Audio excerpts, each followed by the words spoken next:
আজকের মাহফিলে একটি হিন্দু ছেলে কালিমা পড়ে মুসলমান হবে। মারহাবা জোরে বলুন, আরো জোরে বলুন মারহাবা।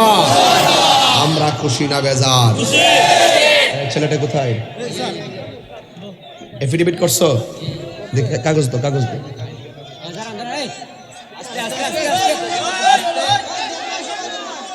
আজকের এই শায়েস্তাগঞ্জ নিজগাঁও মাহফিলে একটি হিন্দু ছেলে মুসলমান হবে।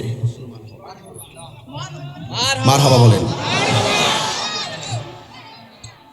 এবং ধর্মান্তরিত হতে গেলে বাংলাদেশের সংবিধান অনুযায়ী গণপ্রজাতন্ত্রী বাংলাদেশ সরকার কর্তৃক যে এফিডেভিটের মাধ্যমে যে নীতিমালা আছে, সেই নীতিমালা সে সম্পন্ন করেছেন। আমি তাকে আপনাদের সামনে প্রশ্ন করতে চাই, তোমাকে কি মুসলমান হওয়ার জন্য কেউ জোর করেছে?